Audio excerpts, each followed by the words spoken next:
This is Andreas Fröhli for runitoonce.com. In today's video, we're going to look at some 6-card footage that I just played this week. 6-card is becoming a little bit more popular in PokerStars these days, and I thought I'm going to walk you through the thought process that I had playing these 6-card games. We face a min raise, and this is why I defended the hand. Otherwise, this double suited hand seems fairly weak. On the flop, I think what I'm looking for, I mean, it's bottom set and top set blocker at a stack depth of 50 big blinds. So it's not, without any redraw equity, it's not a hand that you want to go with in this game, because you have to have a lot of draw equity on these boards. And of course, versus the top end distribution of your opponents, whether that is a larger set or a combo draw, your equity is not that great. So obviously at 100 big blinds, it wouldn't be even considered to be a get it in. But at 50 big blinds, I even think that there you would face some troubles. And I think also on the turn, nor the river, I don't think we have value, because it's just so easy. Also, you can see it in the showdown to have just ace deuce, 6 deuce, or sometimes even 6-7 that they, the out of position player didn't bet with, or the in position player could still have, or a random rivered set. So it's not.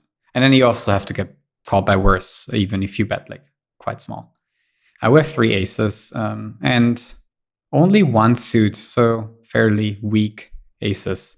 When the board hits ace 5 deuce rainbow, I think it's pretty good to check here. We also have the 5, so the second set blocked. So it's pretty hard to get a lot of value from our opponents, because they can't even have top pair, right? So I ended up checking the flop. And on the turn, I think there's maybe some value you can get from some draws, like the 2-bet. One of the top tier hands, I think. I mean, it's not triple suited, but it's perfectly connected. All the 6 cards, 8+. Very nice hand. On the flop, I only have the Queen Jack 10 draw. I mean, I have the top pair as well, obviously, and it's less likely that they have aces because they didn't 3-bet pre-flop. But it's only the Queen Jack 10 draw with a Jack high backdoor flush draw. Yeah, so it's not like the biggest straight draw ever. But I still like to bet it. I didn't expect to get check raised like that often. But then, as I remember, I faced this really weird turn jam. I mean, which could easily be 3-4 because they have 6 cards, and it's it seems like when they check call flop, they can have some deuce 3-4 sometimes, especially if they play a little bit too loose pre-flop, or just some random 3-4 X combo. And I mean, in my experience, even in 5-card, when they make those weak straights that are a little bit disgusting, they even play it this way. Like, yeah, maybe you think that they have some, I don't know, ace king 5-4, and they just want to end the hand here. And if they have the best hand possible, the 3-4, they're gonna check to trap. But I think, yeah, whether the SPR would have been 1 or 2 or more, in my experience, a lot of players will still donk bet for full pot. So it's not like they wouldn't take the action to rule out that. So yeah, and like I said, I only had 9 outs, and so I folded. So yeah, in hindsight, I'm not even sure if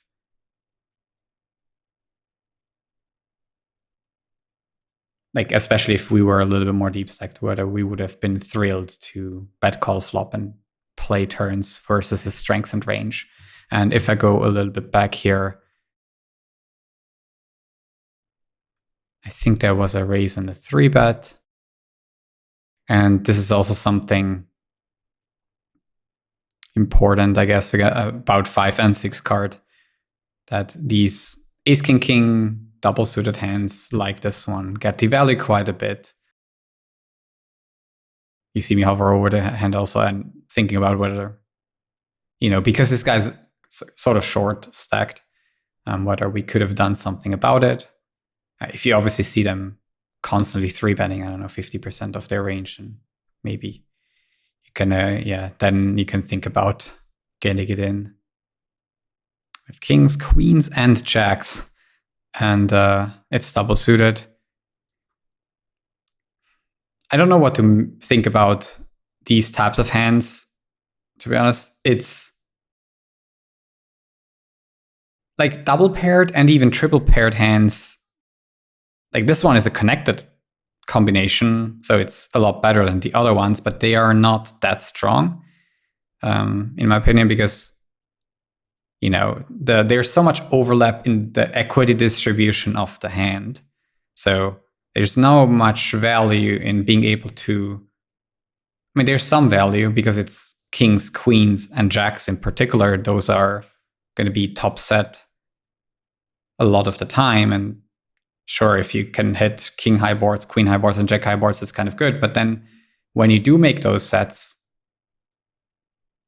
the straight draw equity and the flush draw equity combined that your opponents can have are much closer to your mate hand equity than in 5 and 4 card.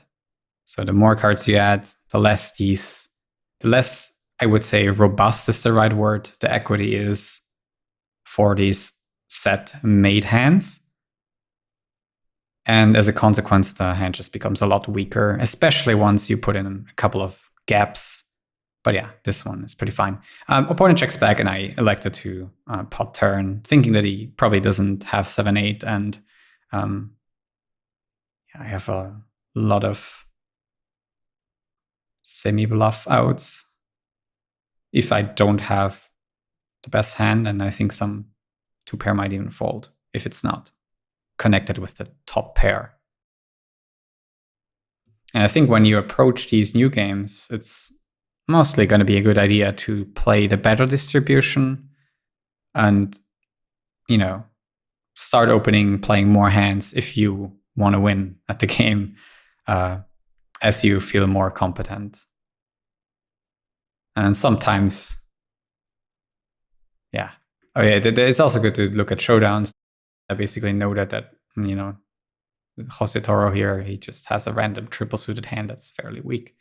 And also look at the equities that the people have. I mean, the Set Benda has 4 Broadway cards and 2 big suits, so that's making him the favorite. Whereas OS has the queens and 5s, which again, I think once you get double paired, I mean, he has 2 big suits. He has the spades and the hearts being dominated. If the hearts were alive, then he would be doing pretty well, having also the biggest pair in case the board runs out, as a trips board. There's a lot of equity from that, of course. He would be the favorite, I guess. But yeah, having the hearts dominated and one player having a 5 makes him about 33%, I guess. And it's good to basically take note of how these preflop build-ins go in terms of equity. Kings, pretty good hand, double suited, double paired. Yeah, I would rather have something else instead of the 8, of course, or the pair of 8s. But you can't have it all. In terms of post-flop, I think checking back flop was a pretty good idea.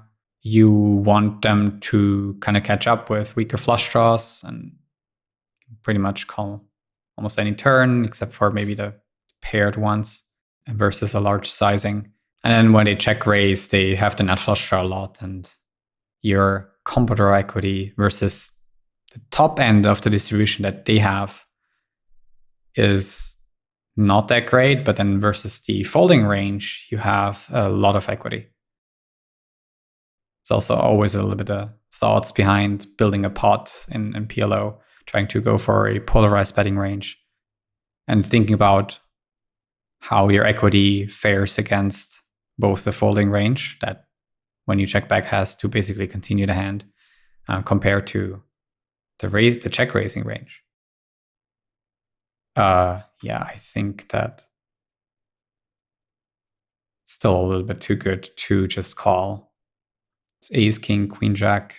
I know I have 3 of one suit, but it's 6 cards, 7 plus. Yeah, would I have to also see how it does in terms of equity versus the aces portion at 4 bets. But probably does really well versus the cold call range that didn't 3-bet in the first place. And now we end up making a fairly strong top 2 pair, having the open ender and the nut flush draw. And actually even another gut shot as well. Snap calls to me indicated that, I think it leans more towards a draw in these cases, but of course there's going to be like the odd 6-6 combination or some ace-6, ace-5 or whatever. On the river, I just checked it back.